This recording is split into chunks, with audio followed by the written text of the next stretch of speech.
Welcome to the faithful. We are at the halfway point of summertime, sadly. Some days it feels as if we haven't even had the start of summer yet. So we're going to sing a little bit from Psalm 74. It was you who set all the boundaries of the earth. You made both summer and winter. So let's sing.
Sunday morning and everybody else was in church.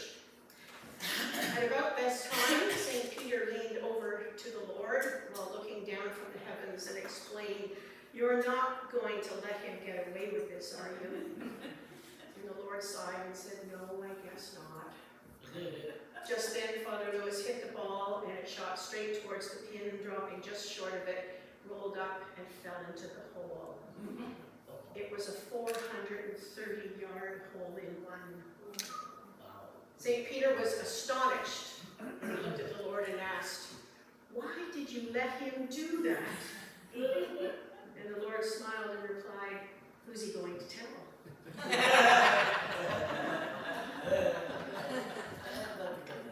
Let's center ourselves.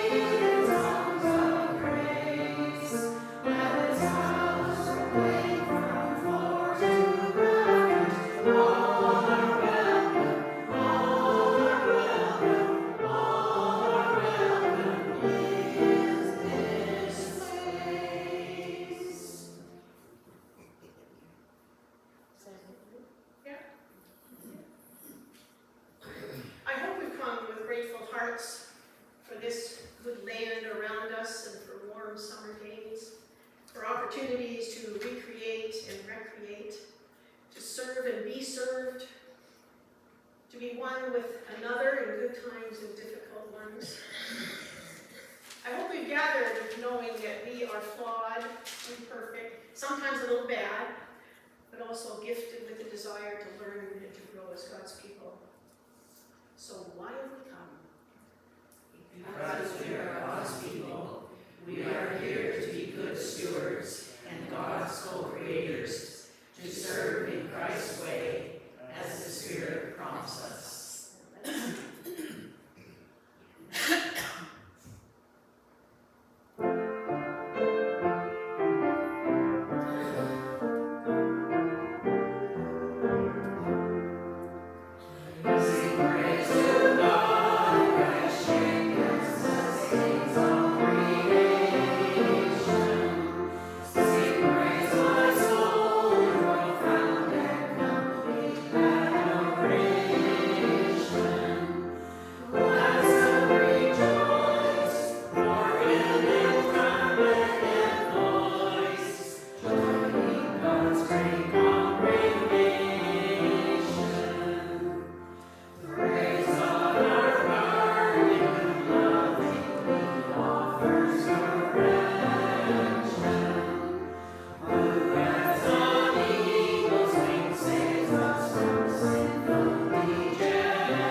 God, we sometimes wonder why our lives take the paths they do.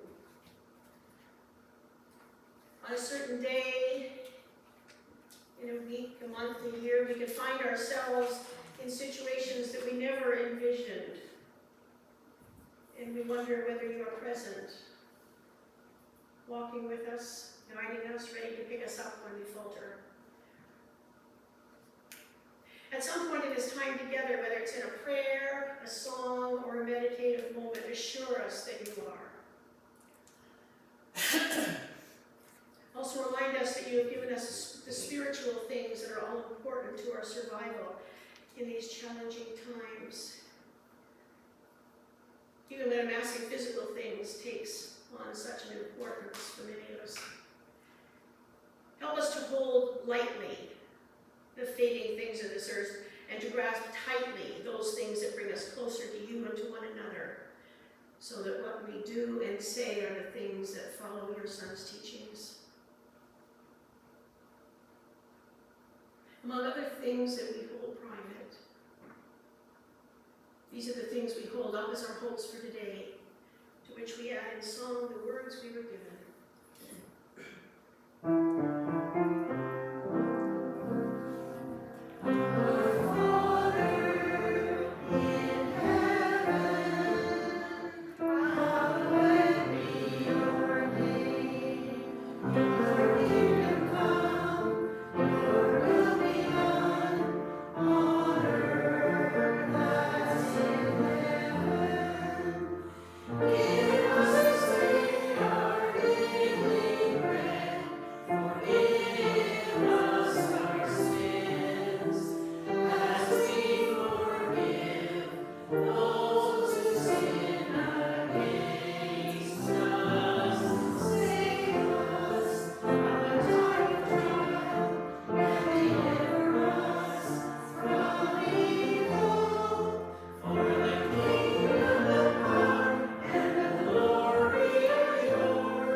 So, our revised, amended commandments continue.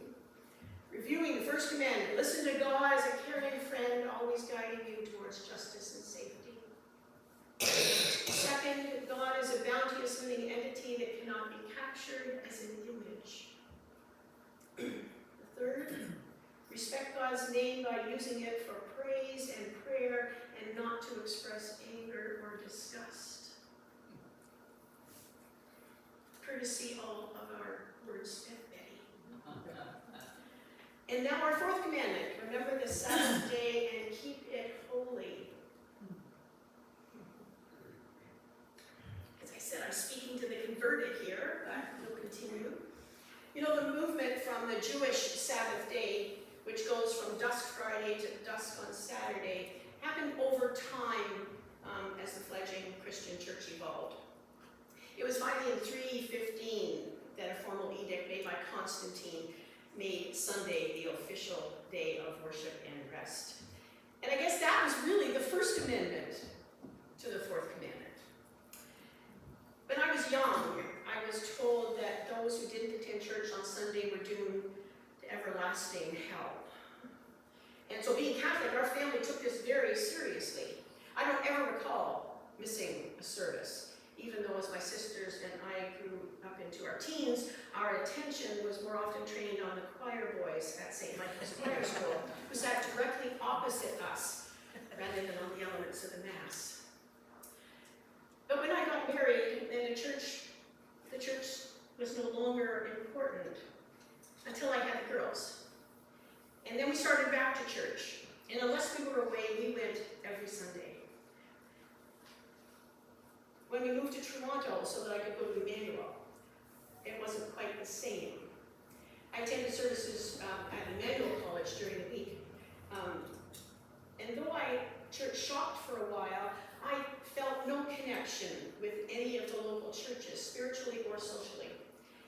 It's hard, I think, to break into a community if you are an introvert, the newbie in town, the outsider. It's easier just not to go. I want to share with you one woman's view on what she misses by not going to church. She says, the church has a mission and a purpose, and every believer is part of it. We get to spread the amazing news that Jesus Christ loves you, died to forgive you, and he is alive, bringing new life to all who believe in him. That's an incredible message to sit on. You can be a Christian and not actively participate in the local church. Our salvation isn't dependent on that. It's dependent on Jesus. But there's more at stake than that. And this is the part I like. Imagine this, she says. Your life is a babbling brook. It twists and turns and bubbles and splashes. It's beautiful, but it has little strength. But what happens when you cross paths with another brook, and another, and another? Something bigger starts to happen. Something one babbling brook can't do on its own. Momentum happens. The power happens. Then Niagara Falls happens. Did you know that Niagara Falls generates enough energy to power almost 4 million homes? No babbling brook can do that. In the same way, hundreds or even thousands of people moving in the same God-given direction is powerful. And it doesn't happen when we are disengaged. When I miss Sunday mornings, I miss how God is moving our church community to action. When I miss the welcoming time, connecting opportunities and the stories of God at work, I miss getting to be part of it because I don't know how. I don't want to miss being part of the power and the movement of God's church. So I do everything I can to attend the Sunday morning service. Is it my entire faith? No. Is my track record perfect? No. But it's important. Distraction, isolation, apathy, church gathering battles those. And when I miss a Sunday, I miss way more than I ever thought. So how committed are we to the Sunday worship experience? If we aren't, what do we replace it with that puts value in the way we live? Or do we even give a care about all that stuff, about helping others as God commissioned us, as Jesus instructed us how to do? And again, I know I'm speaking to it. When we miss a Sunday, how do we know what we're missing? In not coming, how can we believe that what happens here is irrelevant in our lives, in the big picture of the state of the human condition? So what kind of amendment can we make to the fourth commandment that might make it more relevant in our context? Convince us that it can be a meaningful experience when we have so many other things demanding our attention. Remember the Sabbath day and keep it holy. Now this is going to be a wordy one, but Betty will clean it up this week. But I read what someone said. Rather, greater and more enhanced text is needed to try to put into words our experience of God in the present world. So that's why I went off on a tangent here. So our proposed commandment. Through our worship time together, may we show our gratitude to God for our blessings, give honor to ourselves as God's co-creators through our resting, our praying, and being empowered by the word to look after one another. Just something to ponder on in the week ahead. Email me with any suggestions you may have. Let's sing.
This week's reading is from Luke chapter 12, verses 13 to 21.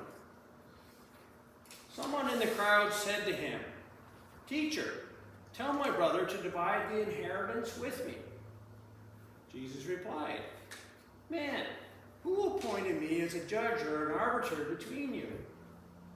Then he said to them, "Watch out. Be on your guard against all kinds of greed. Life does not consist in an abundance of possessions." And he told them this parable. The ground of a certain rich man yielded an abundant harvest. And he thought to himself, "What shall I do? I have no place to store my crops." Then he said, "This is what I'll do. I will tear down my barns and build bigger ones, and there I will store my surplus grain. Then I'll say to myself, you have plenty of grain laid up for many years. Take life easy, eat, drink, and be merry." But God said to him, "You fool, this very night your life will be demanded from you. Then who will get what you have prepared for yourself? This is how it will be with whoever stores up things for themselves, but is not rich toward God." And God, in these sacred words of old, may we hear your Spirit speaking to us anew.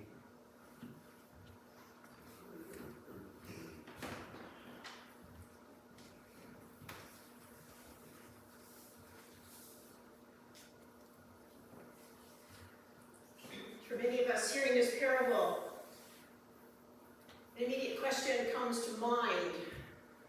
Why is the rich farmer called a fool? For us, and certainly in the minds of farmers, I think he seems like a wise and responsible person. After all, he has established a thriving farming business. His land has produced so abundantly that his present barns aren't large enough to store the crops he's harvested. So he makes plans to pull the old ones down and build bigger ones.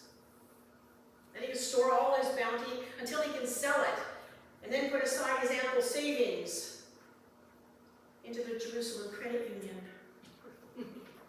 This will assure him of a rosy future when he can travel and enjoy life. And then if and when infirmity does begin to limit his activity, he will be cared for by dedicated and loving caregivers. Isn't that what we all strive for? By getting a good education, investing well, we are trying to set ourselves up for a future that we can enjoy when we'll be free from burdensome worries. Isn't this a wise and responsible way to prepare for our futures? The rich farmer would probably make a good financial advisor, I'm thinking. He seems to have things figured out because he worked hard and has saved wisely. Soon he'll be able to sit back, relax, and enjoy the fruits of his labor. Do you agree?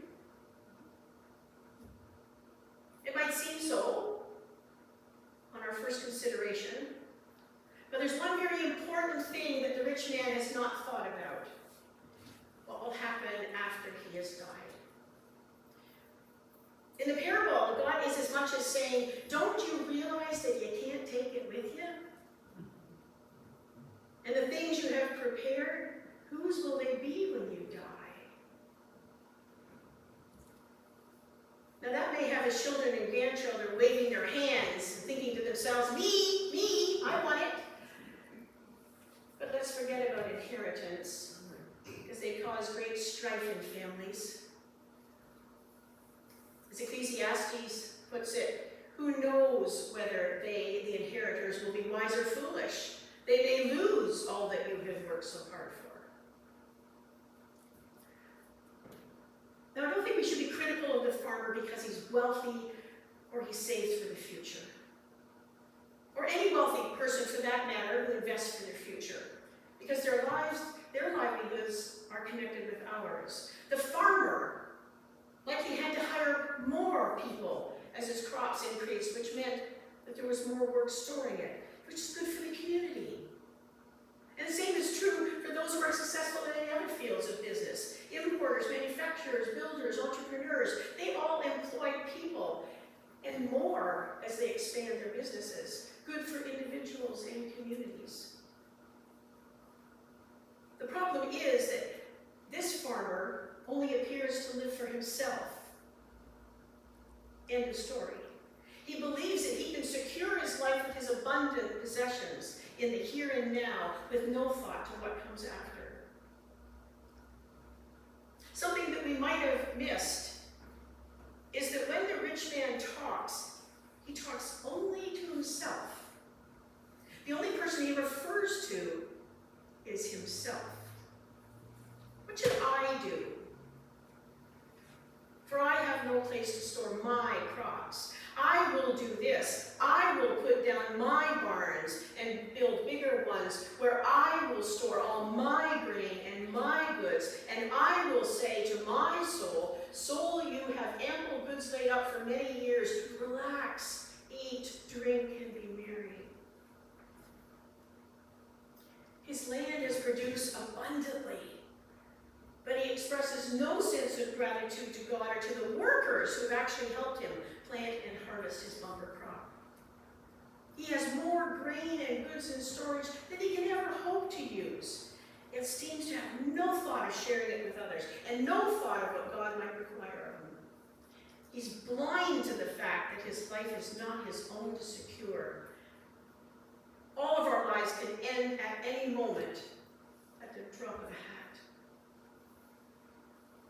The question now is, what is this hold that materialism has over us? Vanity, emptiness, fear, a desire for security? Our reality is that no matter how much we have, we're always aware of the things we don't have.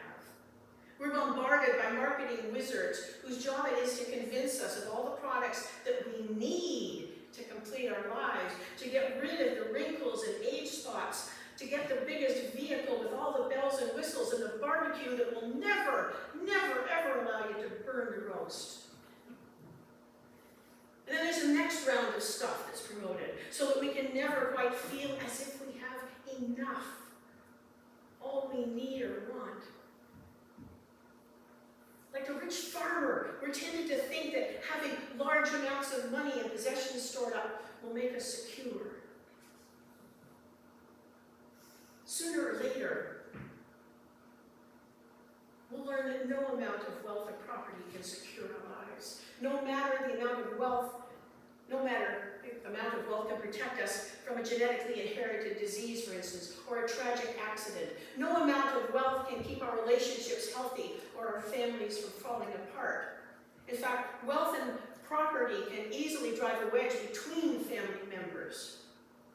We just heard about this example in the case of these two brothers fighting over their inheritance at the beginning of this text. Most importantly, no amount of wealth can secure our lives with God. In fact, Jesus repeatedly warns that wealth can get in the way of our relationship with God. Remember the story of the widow's offering, of the two small copper coins. They were thought of as being being worth more than all the other gifts that went into the treasury that day. So who was blessed more by God? So take care, God says. Be on your guard against all kinds of greed, for one's life cannot consist in the abundance of possessions. It's not that God doesn't want us to save for retirement or future needs. It's not that God doesn't want us to eat, drink, and be merry and enjoy what God's given us. We know from the Gospels that Jesus spent time eating and drinking with people and enjoying life. But he was also clear about where his true security lay. It's all about priorities. It's about who or what is truly God in our lives. It's about how we invest our lives in the gifts that God has given to us. It's about how our lives are fundamentally aligned towards ourselves and our passing desires, or towards God and our neighbor. We've all heard some version of this quote, but this version fits in with today's reading. I have heard many different regrets expressed by people nearing the end of life but there's one regret that I have never heard expressed. I've never heard anyone say, I wish I hadn't given away so much. I wish I kept more for myself. Pending death as a way of clarifying what really matters. Our possessions are not something that we can pack up and take along with us when we die. If those who had buried the pharaohs of ancient Egypt had realized this, so many treasures they buried along with them would not have been wasted. And so many lives would not have been lost when the ancient Chinese buried thousands of people alive with their deceased emperor. We are merely stewards of our possessions for the time we have on earth. We rebel against this truth because we want to be in charge of our lives and our stuff. Yet this truth can actually be good news. Because all that we are and all that we have comes from God, our future is secure beyond all measure. But there is an exception that's found in the very last verse. So it is with those who store up possessions for themselves and are not rich towards God. We might miss the challenge here. We can simply believe that as long as we believe in God, praise and worship God, pray to God, believe in an omnipresent, all-powerful God, we will feel secure that what comes after life in this world is ours to inherit, along with all we've packed in our luggage to take on this next leg of our journey of life. But it's not as simple as that. In the end, it all comes down to what God seems to be saying here. Why don't you use it now in my name to help others? Let's sing.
Finding wholeness in our lives is a challenge.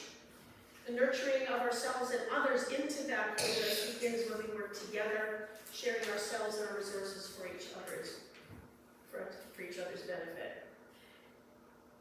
In one way, that is through our givings that we use to enhance the mission of this church near and far.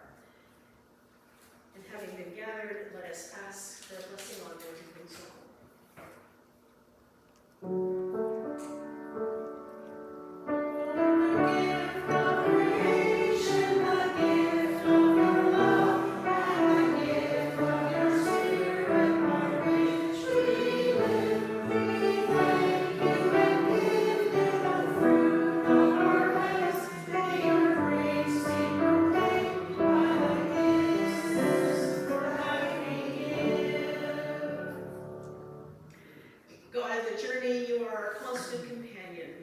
In both times of delight and periods of despair, you are there. May these offerings be sustenance and hope for all. Empower us to herald your way of love and new life. Amen. Liz.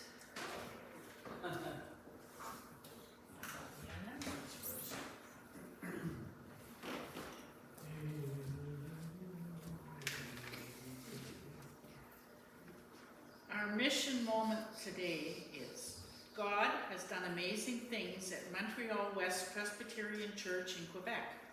Over the past few years, with support from Presbyterian Sharing, the church has transitioned into a thriving multicultural ministry filled with energy and hope.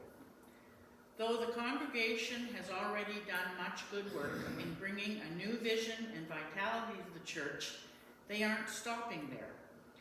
They have their sights set to the future, wholeheartedly embracing youth ministry and seeing and treating their youth as the leaders of tomorrow. This new focus on youth ministry has youth participating in all levels of governance and worship leadership, and the transformation continues.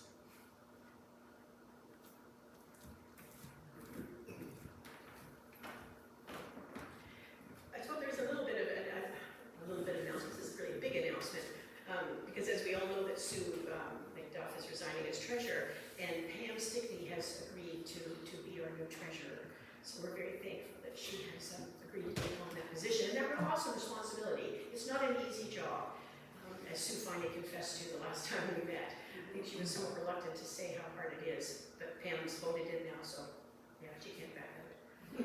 So, very thankful. Is there anything else to share? Okay.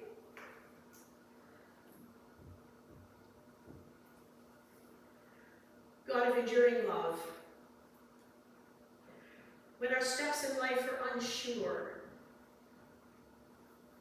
when the way to go is unclear, guide the steps we take on the path ahead of us. God of enduring love, when life throws us curveballs, when things look bleak, strengthen us when our confidence begins to crumble.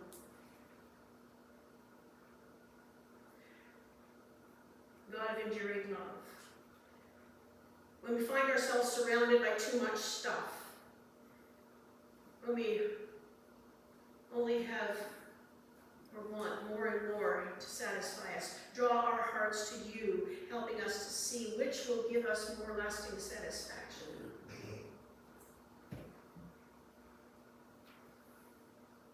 God of enduring love, when we have lost our hope, given up, feel alone, adrift, hold us in your arms so that sadness cannot overwhelm us.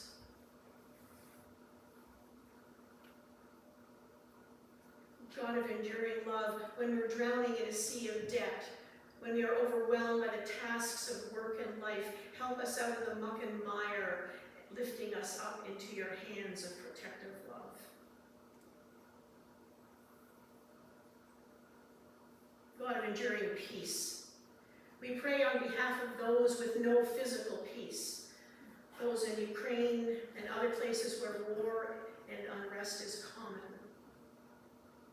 Those with no peace of heart, especially the Hayslip family and the loss of Rick, their husband, father, grandfather. May the very blooming flowers that he loved remind them of the different ways they will remember him. And Paul DeJong on the passing of his dad. It's hard to be separated so far by distance, but may his memories always remain strong.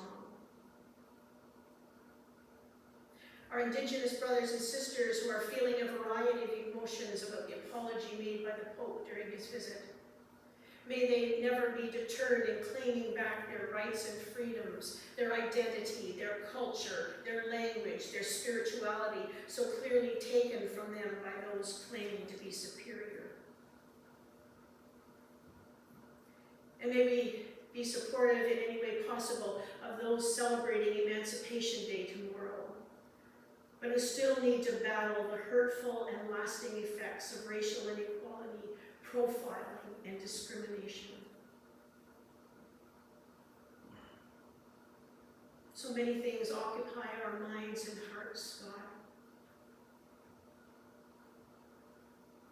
May your Spirit be with us in this last half of summer, in our traveling, at our family gatherings, and our visits with friends.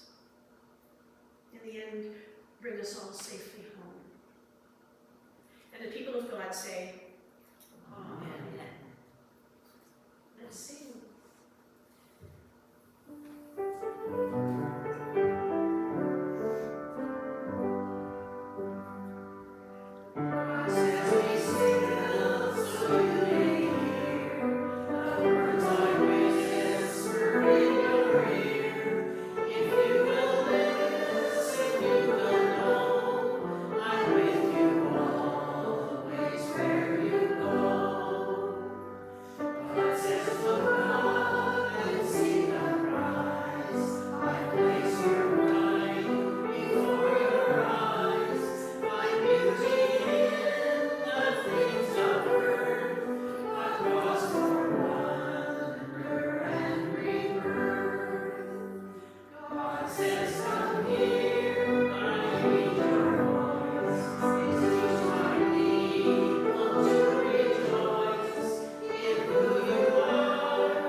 So after we've had some treats downstairs, let us all leave this place with grateful hearts and with God's love ready to be poured out and let run wild, so that this will always be a supportive community surrounding everyone in need. But while you do this, relax, eat, drink, and be merry. And now as we stand, and turn and look towards the people opposite you, making eye contact, let's sing.